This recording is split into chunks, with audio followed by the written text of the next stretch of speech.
Hello everyone welcome back to my channel है। यति महिनापछि चाहिँ मैले फेरि भ्लग स्टार्ट गरेको नि त। र अहिले चाहिँ हामी चाहिँ अलिकति तल जाँदै गरेको यहाँ दिदी र म चाहिँ हो। अन्त आजको वेदर पनि एकदमै दामी भइरहेको छ। यहाँ तपाईँले हेर्नु सक्नुहुन्छ है। अहिले चाहिँ हामी अलिक फ्री भएर चाहिँ यहाँ तलनिर पम्सी टिप्नु आइरहेको छु हैन। अन्तखेरि चाहिँ यसो टाइम पास खानु चाहिँ मिठो हुन्छ। यहाँको चाहिँ एकदमै मिठो 2-3 प्रकारको हुँदो रहेछ नि त त्यो पम्सी चाहिँ। अन्तखेरि चाहिँ त्यही टिप्नुको लागि आएको हो।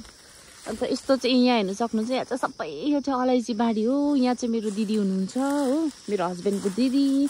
अनि यहाँ चाहिँ उहाँ दिदीहरूले रोप्नु भएको सब्जी हो। के पो रोपेको छ? आलु एकदम पुरै रिमिक्स रोपिदिरहेको छ हो। उम्रिँदैछ अलि। अब यो अहिले त्यस्तो याद पाउँदैन के हो भनेर, अलिक बादमा मात्रै याद पाउँछ है। अनि लु हामी चाहिँ जग्गा पम्सी टिप्ने पम्सीको बोटको छेउमा पनि आइपुग्यो भनौँ न। तर त्यो पम्सी चाहिँ एकदमै मुस्किल छ पाउनु चाहिँ। पाउनु चाहिँ पाउँछ, दामी एकदम दामी पाकेको। यो चाहिँ घिउ, यो हो यसको रुख चाहिँ। यो हो यो होइन, यो हो एकदमै मिठो दामी। त्यो पुरा घिउ जस्तै हुन्छ, नामै घिउ फुन्चे भन्छ हो।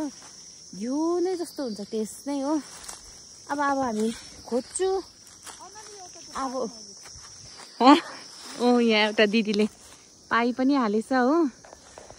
अब सो गाइस म एक दुईवटा खोज्छु, त्यसपछि तपाईँहरूलाई देखाउँछु है। गाइस यति चाहिँ पाएँ मैले फुन्चे हो। यो चाहिँ घिउ फुन्चे। गाइस अहिले चाहिँ हामी अलिकति दिन चाहिँ यस्तो भइरहेको छ हो, जाडो नै छ। हामी चाहिँ यहाँनिर कोक खाँदैछु। नाइना उसलाई चाहिँ हामीले जे खाएको देख्दा पनि उसलाई त्यही चाहिन्छ हो। तर म चाहिँ दिन्दिनँ।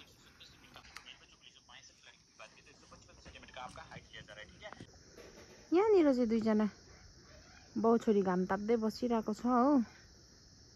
याङ्नु हेर्नु नि, याङ्नुको नक्कल। यहाँ चाहिँ अहिले यहाँ चाहिँ दादाले चाहिँ यहाँनिर चाहिँ म चाहिँ फुलकोपी रोप्नु पर्ने छ नि त। मैले अस्ति फुलकोपीको त्यो उयो चाहिँ बिरुवा चाहिँ राखिसकेको थिएँ नि त, दल चाहिँ। अन्तखेरि चाहिँ यहाँ चाहिँ दादाले मेरो लागि चाहिँ बारी खनिदिँदैछ हो। छ्यामेछि नक्कल नपार्नु है। यो अलिक उयो नक्कली खालको छ हो। अन्तखेरि यहाँ यी बारी सफा गरिदिँदैछ। आजको वेदर चाहिँ यस्तो खालको छ साथीहरू। अनि हामी चाहिँ यहाँ बसेर हेरिरहेको छु, आमा छोरी चाहिँ हो। अन्तखेरि आमा छोरी यहाँ बसेर हेरिरहेको छु। सो अब यहाँनिर अब आज चाहिँ उसले उयो गरिदिन्छ, सफा गरिदिन्छ। भोलि चाहिँ मेरो टर्न, मेरो काम यहाँनिर रोप्ने काम चाहिँ मेरो। गाइस म चाहिँ नानी डुलाउनु निक्लेको एकछिन है। किन भन्दाखेरि चाहिँ ऊ चाहिँ अहिले चाहिँ यति बेसी डुलाउनु मात्रै भन्छ होइन। त चाहिँ ए हो, घरमा बस्नै मान्दैन, उसलाई डुलाउनु भन्छ हो। त्यो कारणले गर्दाखेरि चाहिँ एकछिन यहीँ वरिपरि छिमेकीकोतिर चाहिँ डुलाउनु निकालेको। र गाइस अहिले चाहिँ हामी चाहिँ यहाँ माथि सुनुकोमा आइरहेको छु। तपाईँहरूले आधीजनाले त चिन्छ होला सुनुको हो भनेर है। अन्त यहाँनिर चाहिँ नानीहरू चाहिँ एकदमै मजाले खेलिरहेको छ। यहाँ चाहिँ एकदमै राम्रो छ नि त, आँगन चाहिँ मजाले ढुङ्गाहरू एउटा छैन, लड्ने जग्गा छैन होइन। अन्त यहाँ दुईजना चाहिँ यहाँ फुपू र छोरीको चाहिँ एकदमै सिरियस गफ चलिरहेको थियो हो। अन्त म चाहिँ भ्लग बनाउनुमै एकदमै उयो भइरहेको थियो नि त। अन्तखेरि चाहिँ अनि त्यसपछि चाहिँ फेरि मैले चाहिँ मेरो 1K सब्सक्राइबर चाहिँ कम्प्लिट भएको छ भनेको कि। अन्त दिदीले चाहिँ एकदमै म नाचिदिन्छु है ल है त भनेर चाहिँ ऊ चाहिँ नाच्दै बसिरहेको छ होइन। नानीहरूलाई जिस्काउँदै हँसाउँदै हो एकदम अलिक। अन्त गाइस यहाँनिर चाहिँ सुनु र म चाहिँ उनीहरू नाचेको हेर्दै बसिरहेको थिएँ। हामीभन्दा राम्रो नाच्ने त कोही पनि छैन भनेर चाहिँ त्यसै जिस्काउँदै रेला गर्दै है हामी हेर्दै बसिरहेको थिएँ। गाइस यहाँ चाहिँ जग्गा राम्रो पाएर चाहिँ मेरो छोरी पुरै खेल्नुमा बिजी छ हो। यहाँ उसको इङ्गाले चाहिँ पुरै हिँड्नु अलिक प्र्याक्टिस गराउँदैछ हो। फेरि गराउनु न। तर ऊ चाहिँ यस्तो छ उसको पारा चाहिँ।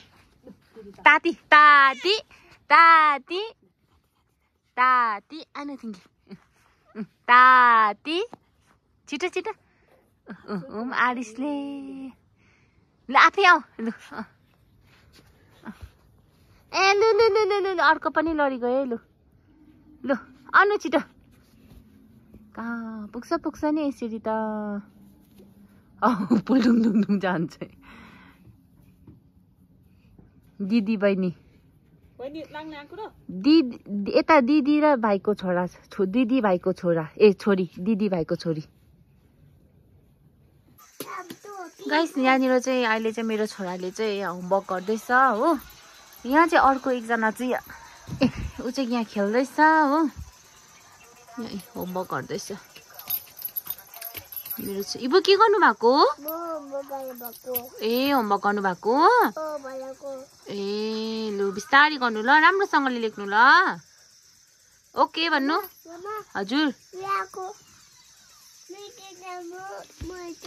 ए लु यहाँ छ यो होइन ए ल ल ल ल ल ओके ओके ओके ल पापा चाहिँ यहाँनिर छ यहाँ पढाउनेर हो उसको अर्को बुक पनि निकाल्ने अरे इभानले चाहिँ अनि यहाँ बहिनी चाहिँ मजाले खेलिरहेको छ हो ए यो बुक भनेको किन त्यो बुकमा पनि छ होमवर्क छैन ए ओके ओके ओके ओके अन्त देऊ न बहिनी एकछिन खेलोस् न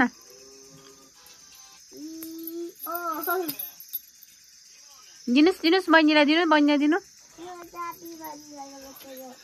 यहाँ म भ्लग बनाएको हो ऊ रिसाएर केही छैन रिसाएर किन रिसाएको रिसाएर हो अनि गाइस मेरो छोरी पनि पहिलाको लास्ट भिडियोमा चाहिँ कति ऊ 6 मन्थको सायद मैले 6 मन्थको अपलोड गरेको थियो होला उसको माम खुवाइको हो अन्त अहिले चाहिँ यत्रो पुगेको छ मेरो छोरी हो यत्रो अब कहिले ऊ त प्रिमेच्योर हो तपाईहरु अब जतिजनालाई याद छ है अब याद नहुनेलाई चाहिँ अब ऊ चाहिँ प्रिटर्म हो नि त ऊ अब 7 मन्थ्समै जन्मेको अन्त उसलाई चाहिँ अब एकदमै 2 महिना जस्तो हामीले हस्पिटलमै राखे अन्तखेरि चाहिँ अहिले चाहिँ अब 14 मन्थ्स पुगिरहेको छ तपाईहरुलाई म उसको पनि एक दिन स्टोरी शेयर गर्नेछु के कस्तो भएको थियो भनेर हो सो अब चाहिँ म पनि डिनर गर्नुको लागि जाने हो यहाँ एकछिन नानीलाई होमवर्क गराउनु बसेको नि त सो अब नानीलाई चाहिँ होमवर्क गराएपछि चाहिँ डिनर गर्नु पर्ने छ सो के कस्तो लाग्यो तपाईहरुलाई कमेन्टमा भनिदिनुस् होला है अन्त